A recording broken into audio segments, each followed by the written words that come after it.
பொதுத்துறைகள் தனியார் துறையுமானால் என்ன பிரச்சனை வரும்? பொதுத்துறைகளை ஏன் பொதுத்துறைகளாக பாதுகாக்க வேண்டும்? பொதுத்துறைகள் மூலம் இந்த நாட்டு மக்களுக்கு என்ன பலன், நலன்? பொதுத்துறைகளை தனியார் டிரான்ஸ்போர்ட்டை தனியார் கொடுத்துடணும், இபியை தனியார் கொடுத்துடணும். ஆர்டிஓவில் லைசன்ஸ் கொடுக்கறது பிரதானமான வேலை. அது அவுட் சோர்ஸ் கொடுத்தா ஆர்டிஓ என்ன வேலை இருக்கு? ஐரோப்பாவில் இருக்கும், அமெரிக்காவில் இருக்கும், ஆஸ்திரேலியா இருக்கு, இந்தியாவில் இருக்கக்கூடாதா? தமிழ்நாட்டில் இருக்கக்கூடாதா? ஒரு சட்டத்தின் வாயிலாக குறைந்தபட்ச ஊதியத்தை விட உரிமையாக பெற முடியாது தமிழ்நாட்டில், இந்தியாவில்.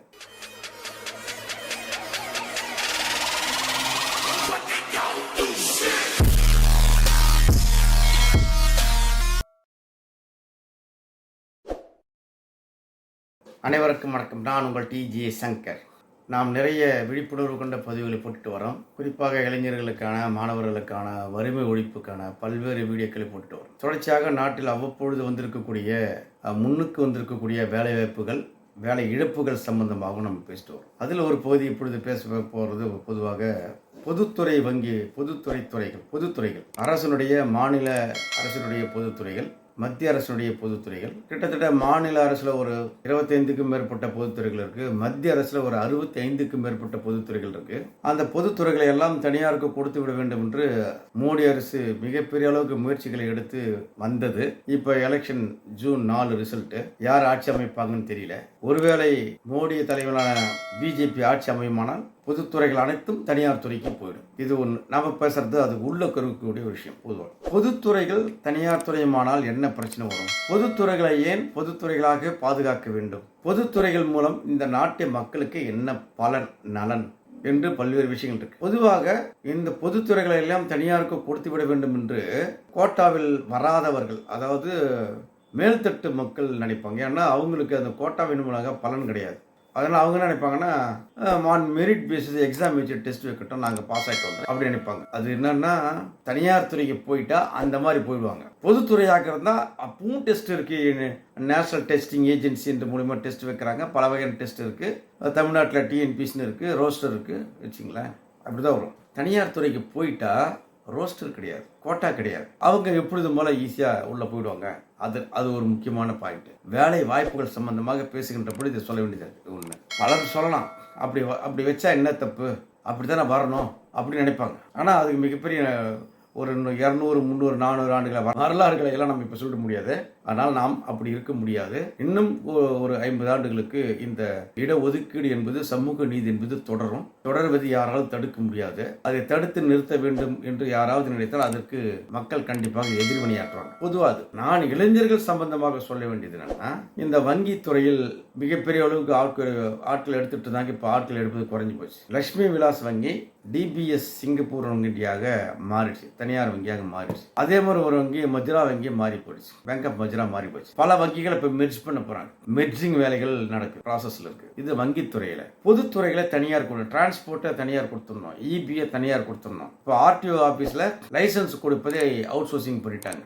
ஆர்டிஓல லைசன்ஸ் கொடுக்கறது பிரதானமான வேலை. அது அவுட் சோர்ஸ் கொடுத்தா ஆர்டிஓ என்ன வேலை இருக்கு? அப்படியே ஒரு விஷயம் இருக்குல்ல. இப்படி எல்லா பொதுத்துறைகளும் தனியாருக்கு போய் கொண்டே இருந்தால் அரசு துறையினுடைய அவர்களுடைய பொறுப்பை கை கழுவி அவங்க தனியார் கொடுத்துறாங்க. இப்போ என்னன்னா, அதுக்கு அவங்க என்ன, அரசு என்ன சொல்லுதுன்னா, நீங்க கனடாவில் போய் பாருங்க, அமெரிக்காவில் போய் பாருங்க, ஐரோப்பாவில் போய் பாருங்க, எல்லா இடங்களிலும் தனியார்கள் தான், பொதுத்துறைகள் ரொம்ப ரொம்ப ரொம்ப லிமிட்டட், கம்மி அப்படின்றாங்க. அமெரிக்காவோட நாசா நிறுவனமே, விண்வெளி ஆய்வுகளை செய்கின்ற நாசா நிறுவனம் ஒரு அமெரிக்க அரசு நிறுவனம் கிடையாது, தனியார் நிறுவனம் தான் என்று அவங்க வாதிடுறாங்க. ஏன் இருக்கக்கூடாது? ஐரோப்பாவில் இருக்கும், அமெரிக்காவில் இருக்கும், ஆஸ்திரேலியா இருக்கு, இந்தியாவில் இருக்கக்கூடாதா? தமிழ்நாட்டில் இருக்கக்கூடாதா? தனியார் பண்ணக்கூடாதா அப்படின்னு கேள்வி கேட்கறாங்க. அப்போ அவர்களுக்கெல்லாம் ஒரு பதில் என்னன்னா, அமெரிக்காவில் இருக்கக்கூடிய தொழிலாளிகளுக்கு, மக்களுக்கு இருக்கக்கூடிய பாதுகாப்பான அம்சங்கள் இருக்குல்ல. ஆஸ்திரேலியாவில் அதே மாதிரி இருக்கு. ஆங்கிலம் பேசுகின்ற பெரும்பான்மையான நாடுகள் மக்களுக்கு மிகப்பெரிய அளவு பாதுகாப்பு, சமூக பாதுகாப்பு திட்டங்கள் இருக்கு. அங்க இருக்கிற சமூக பாதுகாப்பு திட்டங்கள் இந்தியாவில் இருக்கா, தமிழ்நாட்டில் இருக்கா? நான் 1-2 சொல்றேன்.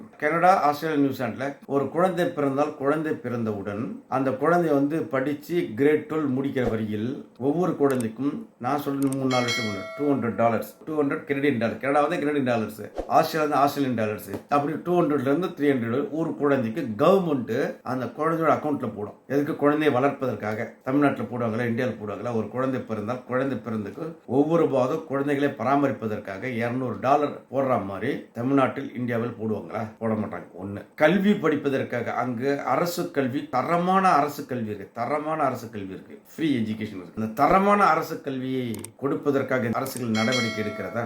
தனியாரை ஊக்குவிக்கின்ற அளவுக்கு அரசு துறையில் அரசு பள்ளிகளில் தரமான கல்வியை கொடுப்பதற்கு நடவடிக்கை எடுக்கலாம். ஸ்மார்ட் கிளாஸ் வைக்கிறது ரொம்ப சிரமப்படுறாங்க. கேட்டா பணம் இல்லைன்றாங்க. இது ஒண்ணு.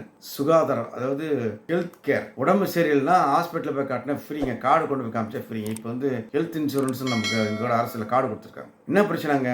உடம்பு சரியில்லை, இல்லை ஆக்சிடென்ட் ஆகிட்டு ஹாஸ்பிட்டல் அட்மிட் ஆனோம்னா என்ன பண்றாங்க? ட்ரீட்மெண்ட் கொடுத்துட்டு 40%, 35%, $1,00,000 செலவு பண்ணா $35,000 கூட, மீது $65,000 சொந்த காசு போட்டு கட்டணும். தமிழக அரசோட ஹெல்த் கேர் சிஸ்டம் அப்படிதான் இருக்கு. மத்திய அரசு கொடுக்குற ஹெல்த் கேர் சிஸ்டம் அப்படிதான் இருக்கு. பேரு பெத்த பேரு நீலு காவாலா எதுவும் சொல்லலாம். அது ஒரு தெலுங்கு பழமொழி இருக்கு. அது மாதிரி தான் எல்லாருக்கும் அரசின் காப்பீடு இருக்கு, திட்டம் இருக்கு, அட்டை இருக்கு. அந்த அட்டையின் மூலமாக 100% மருத்துவமனையில் சிகிச்சை பெற முடியுமா? ரீஇம்பர்ஸ் பண்ண முடியுமா? பண்ண முடியாது. ஆனா ஒண்ணுமே இல்லாததுக்கு பெட்டர் அப்படின்னு சொல்லி அவ்வளவுதான். ஆனா அங்க அப்படி கிடையாது. கார்டை கொண்டு போய் காமிச்சேன்னா அங்க ஃபுல்லா ட்ரீட்மெண்ட் ஃப்ரீ. இப்படி எண்ணற்ற விஷயங்களை நான் ஒரு 3 நாள் உங்களுக்கு புரியுதுக்காக சொன்னேன். நிறைய விஷயங்கள் இருக்கு. அப்போ அந்த அவர்களையும் நம்மையும் ஒப்பிட முடியாது. அவர்கள் என்னதான் தனியார் துறை பண்ணாலும் கூட சம்பளம், ஒரு சம்பளம் சொல்றாங்க, 1 hour $1 இல்ல ஒரு நாளைக்கு ஒரு சம்பளம் அப்படின்னு அவங்க நிர்ணயித்த அந்த சம்பளத்தை ஒரு தனியார் துறை குறைவாக கொடுத்தா அந்த தனியார் துறை நிறுவனத்தின் மீது நடவடிக்கை எடுப்பாங்க. இங்க எடுப்பாங்களா? இங்க அரசே சொல்லுது பீடபிள் ரேட் இருக்கு, அது கொடுக்க மாட்டாங்க. மினிமம் வேஜஸ் இருக்கு, அது கொடுக்க மாட்டாங்க. லிவிங் வேஜஸ் ஒன்று இருக்கு, அதையும் கொடுக்க மாட்டாங்க. எந்த வேஜஸ் தான் கொடுப்பாங்க? அந்த தனியார் துறை என்ன நினைக்குதோ, அந்த முதலாளி என்ன நினைக்கிறாரோ அவ்வளவுதான் சம்பளம். இதை இடைத்தரகர் வந்தான்னா அவன் பாதி கொடுக்க போவான். அப்போ ஒரு சட்டத்தின் வாயிலாக குறைந்தபட்ச ஊதியத்தை விட உரிமையாக பெற முடியாது தமிழ்நாட்டில், இந்தியாவில். அரசு துறைகள் எல்லாமே தனியார் துறைக்கு சென்று விட்டால், தனியார் துறையினுடைய ஆதிக்கம் வந்துவிட்டால் தனியார் துறையில் நமக்கு பலன்கள் கிடைக்குமா? கிடைக்குமா? ஏன் கிடைக்காது? இப்ப இருக்கிற ஐடி நிறுவனங்கள்லாம் பாருங்க, அவ்வளவு சம்பளம் வாங்கல, எவ்வளவு சம்பளம் வாங்கலையா, 50,000 கொடுக்கலையா, 1,00,000 கொடுக்கலையா என்றெல்லாம் கேள்விகள் வருகிறது. ஐடி நிறுவனங்களில் வருகிறது. ஆனால் ஐடி நிறுவனம் உள்ளே போய் பார்த்தா அங்கேயும் எண்ணற்ற பிரச்சனைகள் ஓடிக்கொண்டிருக்கு. அது என்னைக்காவது ஒரு நாள் பஸ்டாக தான் போகுது. ஒரு உற்பத்தி துறையில், ஆட்டோமொபைல் துறையில், வேறு துறையில், சின்ன சின்ன கம்பெனி, மீடியம் சைஸ் கம்பெனி, பெரிய சைஸ் கம்பெனி, அங்கெல்லாம் போய் பாருங்க. அங்கெல்லாம் சம்பளம் என்பது ஐடி துறைக்கான சம்பளமா, அரசு துறைக்கு இடையான சம்பளமா? அப்ப சம்பளத்தை பொருத்துவதிலேயே அரசு துறையிலும் தனியார் துறையிலும் மிகப்பெரிய கேப் இருக்கு. ஐடி துறை விட்டுருங்க, அதை தாண்டி சொல்றேன். அப்போ சம்பளத்தை பெறுவதற்கு இவ்வளவு கேப் இருக்கின்ற பொழுது அந்த வேலையை எப்படி கிடைக்கும் நமக்கு? தனியார் துறைக்கு போயிட்டா. அரசு துறைனா செட்டில்மெண்ட் இருக்கு, ஸ்கேல் இருக்கு, இப்படிதான் கொடுக்கணும், ஒரு வரைமுறை இருக்கு, திட்டம் இருக்கு. 4 ஆண்டுக்கு ஒரு ஒப்பந்தம் போடுவாங்க, ஐடி ஆக்ட்ல கவரேஜ் ஆனா. இல்ல அரசு துறையாக இருந்தா 10 ஆண்டுக்கு கமிஷன் வரும், பே கமிஷன் வரும். பே கமிஷன் அடிப்படையில் கொடுப்பாங்க. இங்க என்ன கமிஷன்? தனியாருக்கு என்ன கமிஷன் இருக்கு? தனியார் துறை தொழிற்சங்கங்கள் போட்டி போட்டு, சண்டை போட்டு, ஒப்பந்தம் போட்டு வாங்கி கொடுத்தால்தான் அந்த தொழிலாளிகளுக்கான ஊதிய ஒரு சம்பளம் உயரும். இல்லைன்னா கிடையாது. நான் இந்த வீடியோவின் மூலமாக சொல்ல வருதுன்னா, பொதுவாக தனியார் துறைக்கு சென்று விட்டால் மிகப்பெரிய அளவுக்கு வேலை வாய்ப்புகள் என்பது போயிடும், அரசனுடைய நிலைத்தன்மை போயிடும், அரசுடைய பொருளாதார வலிமை போயிடும். 2007 பொருளாதாரம் மந்தம் வந்த பொழுது அமெரிக்கா உட்பட ஆங்கிலம் பேசுகிற நாடுகளில் பொருளாதார தவிப்பு ஏற்பட்ட, சிக்கல் ஏற்பட்ட, நஷ்டம் ஏற்பட்டு எல்லோரும் வீதிக்கு வந்த சூழல் உருவான பொழுது கூட இந்தியாவில் நாம் அதை சமாளித்தோம். ஏன்னா இந்தியாவினுடைய பொதுத்துறை வங்கிகள் இந்தியாவை காப்பாற்றியது. இதுதான் நிஜம். அப்படி இருக்கின்ற பொழுது எந்த பொதுத்துறைகளும் தனியாருக்கு கொடுத்து விட்டால் அது அரசின் வளர்ச்சிக்கு, நாட்டின் வளர்ச்சிக்கு பயன்படாது என்பது ஒன்று. நான் ஏன் இதை சொல்ல வரேன்னா, இதை எத்தனை இளைஞர்கள் புரிந்து கொண்டார்கள் என்று எனக்கு தெரியாது. இந்த மாதிரி தனியார் துறை போகின்ற பொழுது, இல்லை பொதுத்துறைகளுக்கான வாய்ப்புகள் நமக்கு கிடைக்காத பொழுது, இந்த பொதுத்துறைகளை காப்பாற்றுகின்ற ஒரு சூழல் வருகின்ற பொழுது பொதுத்துறைகளை பற்றி கவலை இல்லாதவராக இளைஞர்கள் இருக்கிறார்கள். பொதுத்துறைகளை பற்றி ஒரு புரிதல் இல்லாமல் இளைஞர்கள் இருக்கிறார்கள். பொதுத்துறைகள் இருந்தால்தான் நாட்டின் ஸ்திரமான வளர்ச்சி, ஸ்ட்ராங்கா எப்படி ஸ்டாண்டர்டா இருக்கும் என்பதை பொருளாதாரத்தின் வலிமையின் மூலம் அவர்கள் புரிந்து கொள்ள, ஏன்னா அவங்களுக்கு தெரியாது போவோம். அப்போ அவற்றையெல்லாம் சொல்வதற்கு, புரிந்து கொள்வதற்காக போடப்படுகின்ற இந்த வீடியோ. எனவே இளைஞர்களுக்கு நாங்கள் அப்பீல் பண்ணுறோம். என்னன்னா, இது மாதிரி பொதுத்துறைகளை காப்பாற்றுகின்ற போராட்டங்கள் நடக்கின்ற பொழுது பொதுத்துறை நீடிக்க வேண்டும் என்று நீங்களும் விரும்பணும்.